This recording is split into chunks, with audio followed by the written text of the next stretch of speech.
In my coaching program, I got a concept called the black tie effect. Oh, I wish I had more time. It's called the black tie effect.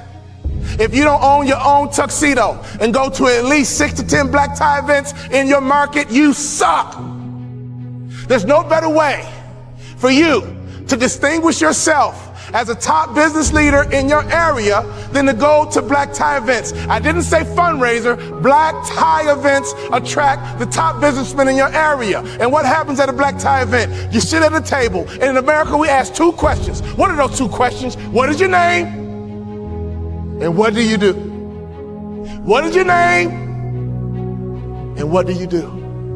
What would happen in your local marketplace? You became known as a philanthropist. What would happen in your local marketplace? You were known as being charitable. What would happen in your local marketplace if all the other business owners who are highly successful not only know your company, but they know you personally? Can I ask you a question? How many black tie events do you go to? When I stopped playing basketball, I had no money coming in, and all I would do is go to black tie events and be around highly successful people.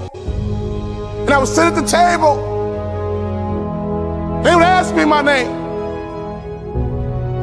The second question, I was waiting for it. What do you do? Well, I'm a former NBA player, but now I'm a motivational speaker. And at those black tie events, you know, they attract not only successful business people, they attract the good guys too. See, snake business guys who only care about money, they don't go to black tie events. People who go to black tie events care about their community. People who go to black tie events make a difference in their community. Let me tell you something. I noticed right away at the black tie events, these were the successful people that I wanted to know. And I began to build leverage. I began to build a brand by building relationships with the top business people in my community because I was willing to go to black tie events. There's nothing more important you can do, business owner, than to buy you a tuxedo and go to black tie events, because everybody in the building is going to ask you your name.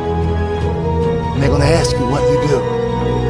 What would happen if your company became endeared to some charity in your community? Ladies, what better way is it to build the culture? Some of you wives, why don't you drive this? He's busy trying to make money. You drive the charity. You find an organization, and you make sure that your company is synonymous with some philanthropic area in the community. There's nothing better than changing a life.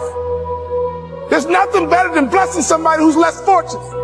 I made a commitment of lifting the spirit of people who were trying to get to that next level. Start your business with charity. There's no better methodology than that. If you want to be a millionaire, you got to think like $1 million person. You can't fake this thing. Y'all hear what I'm saying? You got to be legit in this game. You can't fake it to the NBA. You got to be able to ball out. You got to be able to hoop. You got to be legit. And in business, it's the same way. You got to be legit. So take your money and get some information in your head, and then take some money and get access.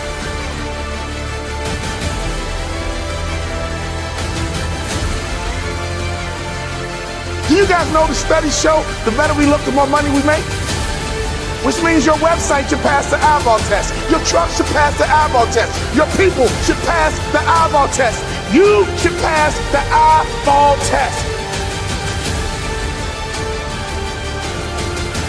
Hear me close. Don't sell product. Sell hopes and dreams. Don't sell product. Sell hopes and dreams.